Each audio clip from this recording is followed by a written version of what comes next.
My name is Joe Woodham. Welcome to All Things Design, the podcast that unpacks how design drives digital transformation. Today, we're speaking with Vida Asrina, Head of Experience Design at Endeavour Group. Thanks for joining us today, Vida. Thanks for having me, Joe. Now, first question, why are you a designer? Ooh, $1 million question. Okay, one answer.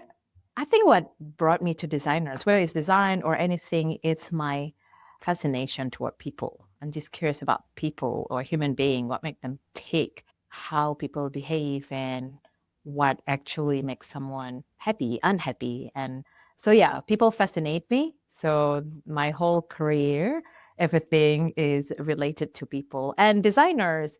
I think a natural one for me because I train also in design fields. In my case, it's architecture. So I have always been in design from education point of view, and here I am today. Beautiful.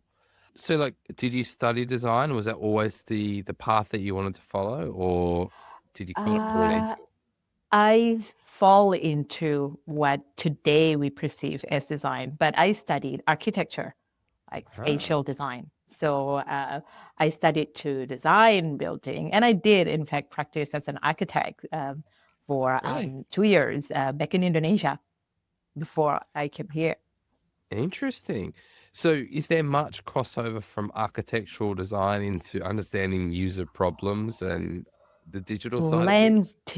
Plenty. You just Wow. you just replace a certain kind of thing. Just implement things differently. I'm going to give you an example. Yep. So in architecture design, when we want to design a house, for example, for someone, you always getting to know the person that you're designing for, right? So when we're designing a house for, is this for a family of big family, or is it for a single person?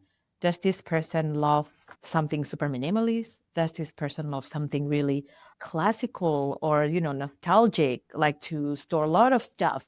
You really need to get to know the person before you design something. Do this person like something really like transparent and look, I want openness and all of that.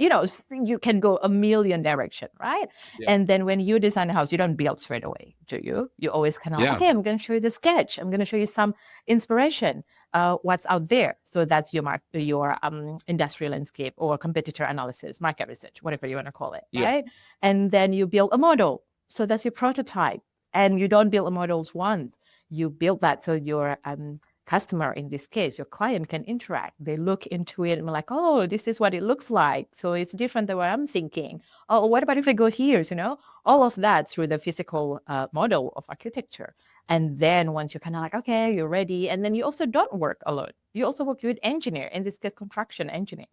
While in a digital, it's our technical engineer technology. Yeah. So, it's Okay. different element or medium, if you'd like to say, but the principle is the same. And you design, Yeah. you consider all aspect of it. There you It's go. probably a really good way of explaining it, right? Like, one, everyone's going to understand how to build a Mm, house, how to design a house, and you can kind of transfer that explanation very quickly and yeah, easily across to a digital exactly. And experience. in fact, I use architecture example a lot when people ask what is design thinking. So I'm like, think about it, how designers think. And in this case, I'll bring like, think about interior designer or an architect, they're designers. So, that principle of put your user in mind, iterative, prototyping it, and then, work with others as well, all of this kind of stuff. So it helped people to actually, oh, okay, that is design thinking. Yeah, things like a designer. That's like, it's a really good, because like we're very solutions focused people. We like to just build things, right? And especially when it comes to digital products, people just start building stuff and maybe don't consider design as a very important element. But the example that you've just given me, you're like, there's no way you would build a house without designing it and thinking about everything first. You don't just go and, let's just put down some concrete and start building some bricks on top of it. Like, you have to go through that Exactly. process. That's a really good Yeah. analogy to bring I'm going to give across. another very specific example. The documentation is important, right? So, as an example, if you don't annotate or you don't document your prototype or your drawing, your design clearly, then your engineer wouldn't be able to build it properly as well in digital, right? Same in architecture. I remember there's one example where in architecture drawing, and then when an architect put a line as opposed to another annotation, and then when the engineer built it, it's actually a drop when it shouldn't. So it built wrongly. So you know what I mean? So how all these nuances actually translated from one field to another, but they're all important. Yeah, definitely. I wanted to Yeah. jump into the topic, building a high impact design function from scratch. I love this topic. So really keen to unpack this with you. Where did you want to start? Ooh, where do we want to start? Okay, maybe we'll start with what is design team anyway, because you want to build design team, right? So I think we need to define what is design team and what is high impact, and then how do you build that, right? So design team, simple, a team of designers or people that involve in designing something or designing a solution. Why I reframe it that way? Because not all design team members sometimes designers.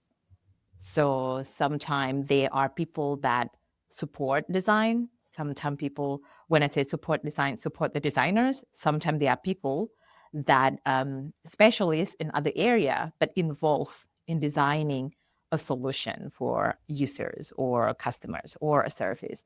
One example in my case, in our team, we have conversion rate optimization. So our CRO specialists actually sit in design. They're not designers, but they're involved in designing a moment in the experimentation for designing a good solution for our customers. So that design team, yes. Can I'm going to ask a question there. So like, if you're building a design team, right, and maybe this is jumping a step in front, Yeah, but sure.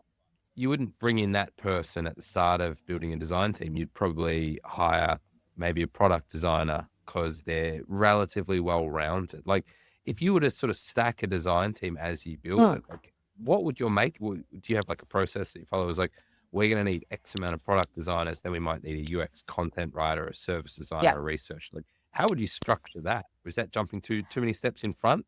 Do you want to circle back to it later?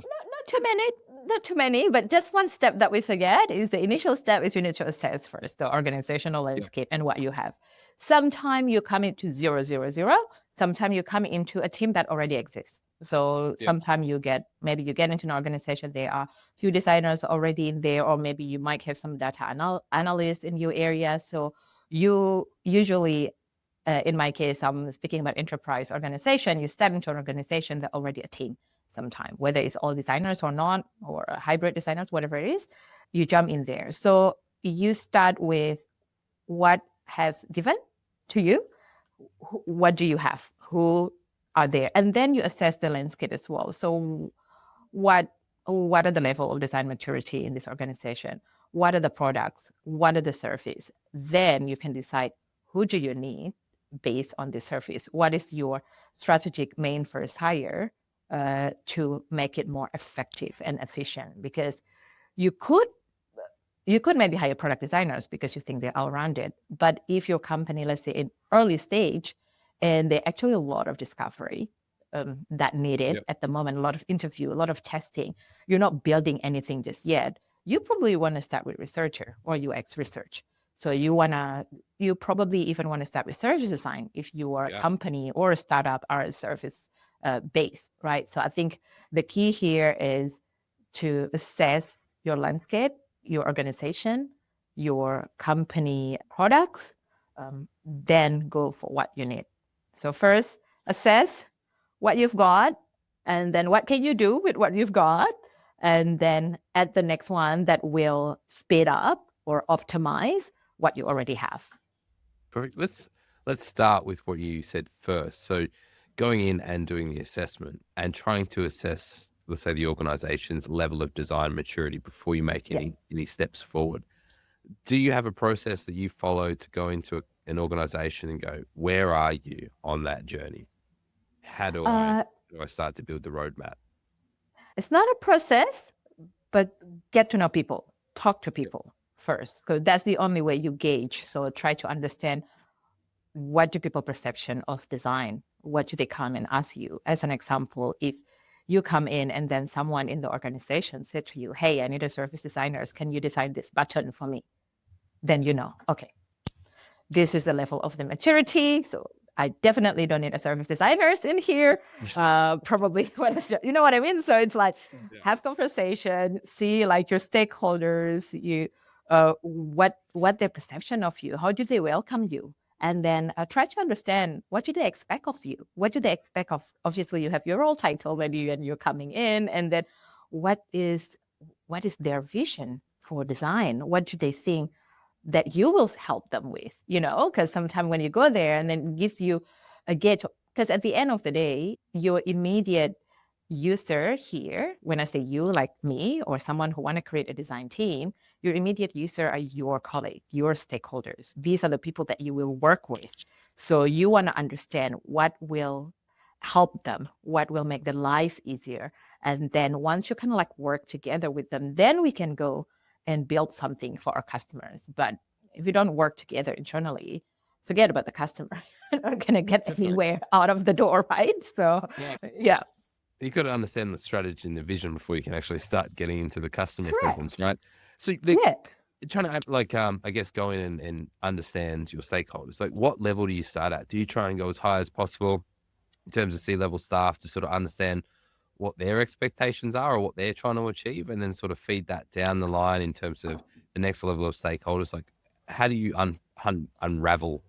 I would say all levels, because the C-suite and all of that, they're great, right? Because they're the one technically who will sponsor, and they're the one who have the vision for organization. So it's important to understand where they see that going. But at the end of the day, people that your designers will work with, people that you will work with. So you want to see all levels. So I would always kind of like see your first initial 3 months or a few months gauge this understanding. So your first month is really about meetings, everyone, getting to know where they're at, where the organization at, what is the priorities, what are the strategies. So it's really getting yourself really familiar with your organization and where design can elevate or can add value and create impact.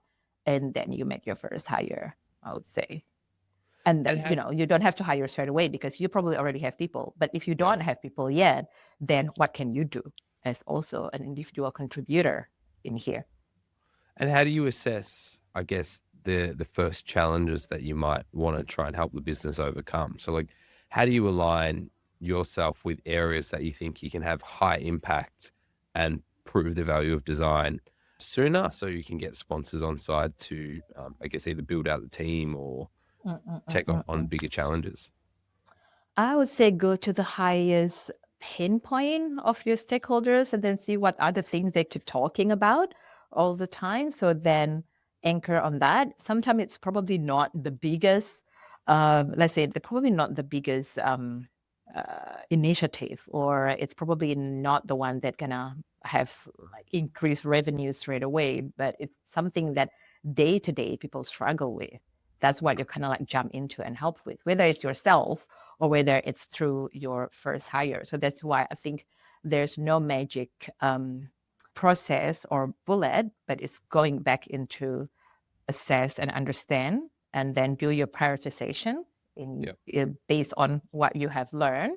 Do which one that actually the highest impact that you could add to it. Because if it's really, really the biggest pain point for your stakeholders, or your, in this case, your sponsor, you will get a green light to go ahead and hire. And now, in the topic of hiring, sometime also another thing you need to experiment, right? Of you might not be able to get a headcount straight away because headcount is expensive and all of that kind of stuff. But what other way you could show a quick wins and value of what actually design can do? Sometimes you start with a contract. And contract also like what, gauge it. So in my case, for example, when I tried to get a service designer, I initially got a full-time service designer. But then what I learned from there, the organizational maturity at the time when it comes to service design from the way we work is not quite there yet. So our service designer in the team, they ended up trying to help with UX and UI. And that doesn't help anyone, doesn't help the service designers, because obviously they have their career path and it's not what they meant to be doing in the day-to-day, and then also doesn't help the team. So because of that, then I learned, okay, we unfortunately we lost that service designers, by the way, but that's why I said a lesson learned, right? So you will learn all the time. So it's like, you know what? We're not hiring a full-time service designer. So I need to identify project that needs service designers, identify a sponsor for that project. What I mean, like who actually, where this project sit, what will helpful for them, how I can solve that problem. Then almost like being an internal agency within the company. So I scope an initiative, 3 months, usual stuff that you do in the agency, scope the project. This is like a 12 weeks initiative. We're going to get a contractor.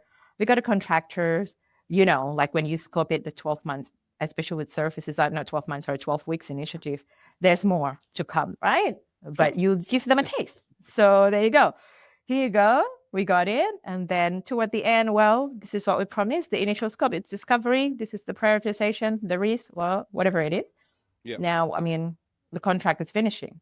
Do we want to extend? Do we want to extend? But they need it. And this is the value. This is great. We like this. Can we extend? You get more money. Okay, extend 6 months. And like 6 months, the team's already in there 6 months, gel with the rest of the team. Like, can we get this person for us internally? Sure. Can we convert them? Do we have a headcount? Then you get a headcount and we convert this team member into a full-time team members. So that was kind of like one way to show value. So you don't have to go straight away to get the funding as a headcount. It going back into impact and how can you actually scope it bit by bit and show that what people could see and can gauge before they put the money, like anything. Yeah.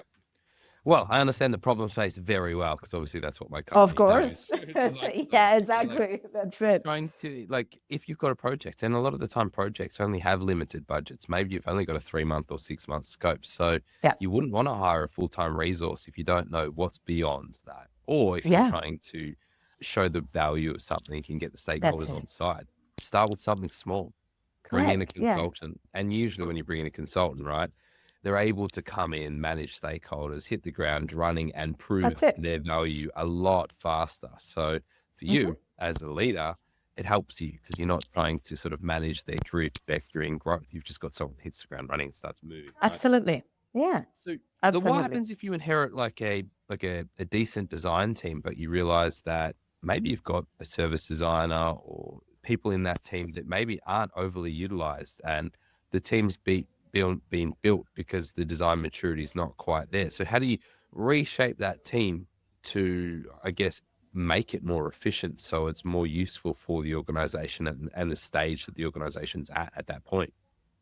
Yeah, I think that's a really good question, Joe, because sometimes, when you inherited, not that to say that, okay, people previously didn't do good jobs or whatever, it's mostly because for many reasons, it was a good decision at the time. And then now probably it comes to a phase where we're not very effective, we're not very efficient. I think it's going back into understanding the team itself, where they're at, where their capabilities. So maybe do a bit of assessment on where the team levels at and what are all the capabilities and skills that you have in the team. And then also understanding from the organizational point of view, what are the needs at the moment? What the strategic objective that we want to achieve? What are the main goals for this year or this trimester? So, and then marrying the two. So either you need to probably upskill your team, if your team is not quite upskill, or define initiatives better. So in that case, again, working with your stakeholders in here, whether it's product managers or whether it's head of product, whoever your stakeholders are, trying to influence how you actually, let's say you have a skill set here.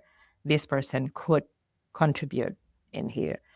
So again, it's about working together and then showing value in what is needed rather than what we think need, because it's about a match. Because sometimes I do see us, when I say us, designers in general, sometimes we're guilty in thinking, oh my God, wouldn't it be great if we do this? But if our counterpart is not on the same page with us, it's like relationship, it's It's not going to work. So we have to kind of like work together, even though this is with what we think ideal is.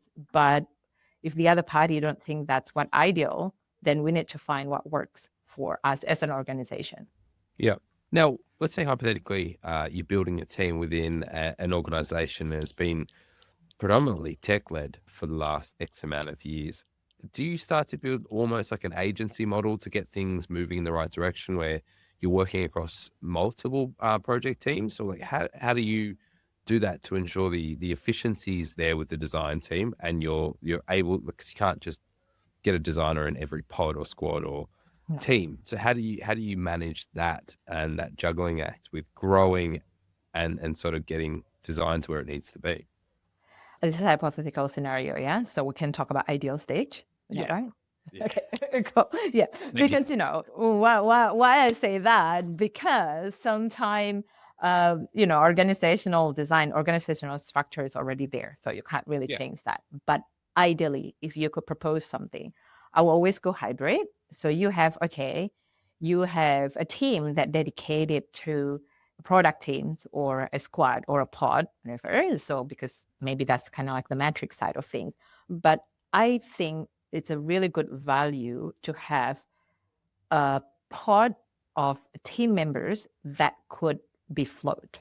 So where they sit in the design team. So that's why I call it hybrid. So it's almost like embedded, but you still have the centralized team member that are there. And this centralized team you could start allocating high value strategy kind of work. For example, if your team, let's say if your organization is predominantly tech and often built, right? And you want to make sure whatever the team's built actually what's the customer needs, or it's actually we're not just building it, or when we build something, we have time to keep testing and iterate for the next, what will be the next iteration of that product or that feature. And sometimes the teams are too busy with the backlog. Maybe we don't have time to go to second iteration. We have another feature to do or to pump. I'm just painting like least ideal scenario here. But imagine if you have a pod that not relying on that team. You don't have to have many, two even is enough, because these two designers, you could build your own backlog when it comes to design, uplifting the experience from utilizing all the research that you have. And this team, probably you could have them a mix of skills, or you could have this as a rotating team in your, with your other team. So that could be a really good, I guess, a really good, what do you call it, break almost, because, sometime when team in product, they, especially in enterprise level, someone probably will be working on checkout for 2 years. Yeah. They're just going to be in checkout the whole time. And I'm talking big organization, right? But then if you have this, then they could go here and then work on other initiative for a while, and then you just can rotate people. So not only that, it's good for team development and upskilling, but also something then you could bring back into the product teams of what you have produced in the design team. But again, this is ideal scenario, right? If you're given the ability or the funding to do that, to allocate, but sometimes you don't. So yeah. So what would be some of the challenges of building a high impact design team or function within a maturing organization? That's a really tricky question, because the maturing bit, because usually if the organization is mature, your biggest challenge probably to optimize it. How do you make it better? So or not even to optimize, probably to amplify it, because I'm assuming if you are an organization that are quite mature, you will have your design system intact. You will have a good design ops team that will support all your operational and all of that. This is kind of like my assumption or my definition of a mature organization. But then the challenge will be, how do you elevate this to amplify your impact? When I say amplify impact, it means how do you impact more for the wider community and the new young designers as well? I'm talking about how can your organization actually become those organizations that new young graduate can go in and learn? And do you have a graduate program in your area? So I think that's kind of like will be your challenge. How do you take it to the next level? You can do your day-to-day grade, efficient, effective, all of that, your team happy and all of that. Now, what's next? What's next for the design community? How do you train the rest of the organization as well? So it's not only impact outside of the organization, but also the wide within the organization. How do you get other people to actually that don't have designers to be able to use design as well? So how do you get people a bit more human-centered in the rest of the organization? So I think that will be your next mission, in my opinion. Okay. What about in an organization with low design maturity? Let's say you're going in to build a design function from scratch. I guess starting to embed designers into cross-functional teams, I imagine there's going to be lots of challenges of getting design embedded at the right part of the process. How do you overcome those types of challenges? Because I imagine it's obviously proving the value of design, but it's not easy to do that when you've got stakeholders that don't necessarily understand the value of design. So how do you approach that? I personally, I think it's a bit a contradictory topic because maybe other designers would not agree with me. So that's why, in my personal, humble opinion, remove design, language, and jargon. Go back into what are you here for to create impact. So, forget talking about process or preaching about process. So it's all about working together as a team. So it's really about bringing your team together to focus on impact rather than process or artifact. Artifact is good, but I think the main thing is how do you work together? And then you can introduce later people to educate, this is actually what we call journey map, or this is what we call whatever you want to call your artifact, right? All the artifact that you've got. But initially, what are we trying to do as a team? Okay, this is how I can help. I'm gonna create a map. Let's map our customers, what they do every step of the way. Speak in plain English with your team. It's so I think that's your main. Why I say it's also a challenge. It might sound easy and simple, but it's a challenge because especially as designers, we're so used to sometimes with our process, with our jargon, we sometimes forget. So it's just a matter of getting discipline and align as a team. Our mission is to create impact for the team and the people that we work with. So let's do that. And don't demand people to understand you or to see your value. Let's just work with them. So it takes discipline. It's not the first time I've heard that, actually. So don't worry, you're not making Oh, things no, up. A lot of the time, designers get stuck in trying to explain things in their language, and stakeholders don't understand it. And especially in low maturity, right? If you're trying to talk people through your process and use journey maps, and if they don't understand what that is, you've got to translate it into their language, and that's how you're going to get them on board, right? So I totally. That's it. Another thing I think that I would add to that also, say yes to everything, and then add and. So that's my caveat. Sometimes people say learn how to say no. That's where I'm contradictory. It's like no. Actually, you say yes, and because the moment you say no, it creates barrier, and they don't want to hear you anymore. But when you say yes, but then they're like, okay, they're listening. You get them. Now you can add. Here's our constraint, and here's our risk, and here's the time that we have. This is what we can do. So it's the same thing as saying, no, I can't do that because we don't have enough time. They say, yes, we can do with this time, this is what we could achieve. Something? Well, it kind of puts the risk back onto them, right? You outline what could go wrong or how this might not work or the corners that you might cut. And then you're saying yes, so you're agreeing with them, but you're now making or forcing the decision. Yeah, the risk, we take it together. Yeah.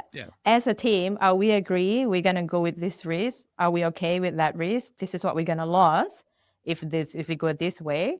And if they say yes, cool, let's do it as a team. And we will learn, but also capture the learning that you will get though. So it's not just saying yes for the sake of saying yes, but also saying yes, here's the lesson that we're going to learn. Here's other things that we're going to get. So still starting with the hypothesis. Okay, we're going to do this. And these are the risks. This is the learning that we're going to get. And voila. Okay. Now, how would you define a high impact design team or function? Like, how would you define that? Ooh, how would I define that? Um, in simple term, I would say if you ask to the organization and then your design team, basically your designers, if they don't often say, oh, people don't understand us, or if they don't whinge so much, it means they're happy. It means they have a high impact. Sorry to say that, but what I mean by that, because if your design team feel frustrated and they feel they don't contribute, so it means you're not high impact yet, Yeah. because the team's still focusing on. I'm not blaming the team. I'm just saying because it means we haven't get that collaborative nature yet. So high impact means your team collaborate well as a team with other team members. So we do this not as design team, but as a team for this organization. So for me, once we start talking about us versus them, that is kind of like the number one baseline. And then when everyone celebrate the win together and actually give credit to each other, that is high impact. So when your engineering team, they like, or your product team showing their work, for example, oh, thanks for our designers that doing this, they really highlight this. And then your designers also say the same thing. So I think the key of high impact is when the team work together. How do you foster the, I guess, cross-department collaboration or cross-function collaboration? Like, how do you build that into the team environment? Because us against them is never going to be a fun environment to work in, right? But it's not going to produce productive outcomes either. So how do you foster that collaboration? Does it start with design or does it take the whole team? Like, can you lead that from design upwards? I think it always takes the whole team, but someone get it started. So you don't know who will start, but don't wait for someone to start it. You start it. You know what I mean? So it's like you work with your engineering partners, and if engineering not there, trying to understand them, and then if you try to seeks to understand first. So and then assume best intention. So it's like treat everyone as human to start with, and as designers implement and really believe in our human-centered design for everyone, not only for the customers. So that's it. I think one of designers' superpowers are they're just friendly, thoughtful humans, right? So who better to start that collaboration than designers? That's kind of what they do as a job, is they're trying to understand the psychological impact that a digital product has with the users. Why not with the users of the stakeholders or the other team members? It's all same. Exactly. That's the core of our profession. Put the human in the center. So, and that human is not only the customer, but the people that you interact every day. So, yeah, Definitely. there's a lot of reminder to ourselves. Yeah. Yeah. What are some of the maybe the biggest lessons that you've learned growing a design team? My biggest lesson was hiring is I think is the most important thing. So you should put a lot of efforts in hiring the right team, the right mindset people, right personality, because that's the key. You want people to uplift each other. So that growth mindset in your team is really important. And then it's like it's like a curation or choreography. You need to put all the diversity are very important. So, and that diversity not only what you can see as well. It's not only about gender balance, but it's also about personality balance. So you have introvert, extrovert needs. You have people that, talkative or non-talkative. You see the dynamic. So you're just like, okay, what have I got so far? What I haven't got? What would happen if I add this into this team? So, you think it as what's the whole team dynamic? It's like an ongoing cake recipe that never ends. So you keep adding ingredient and your aim is to make it better. Yeah, I 100% agree. That's how I hire our design team. It's all about personalities, it's about capabilities and making sure you get that balance right. Because if you hire the wrong egg by mistake or you're rushing something because you just need something done, it can throw off the balance. And I've seen it Definitely. have Yeah. pretty devastating impacts to my business or Mhm. my team or my culture. So Yeah. I think getting that right is very important. I think having a recruitment background, I understand that really Yeah. well. That's Yeah. something Yeah. that we do quite well to when we work with organizations to match our designers with the team that we're embedding Mm. them into to ensure that that fit is just as important as a skills fit, right? Because Absolutely. you can train 100%. skills, And but you can't train no, personality. exactly. And then also maintaining it is another thing, right? Hiring is one side of the job done, not one side, Yeah, one slice of the pizza job done, but then maintaining it and then setting expectation and then things that you reward and praise versus not. So as an example, we don't, when I say we, I'm talking in my opinion or in my case, we don't want to reward people who stay up late the whole time and work really late because we don't want to set that culture of people to yeah, get burned out. So I'm not going to give a praise if you work after 6 and stuff. So I'm like, no, we all about flexibility. If you choose to work at that time because it works for you, then that's okay.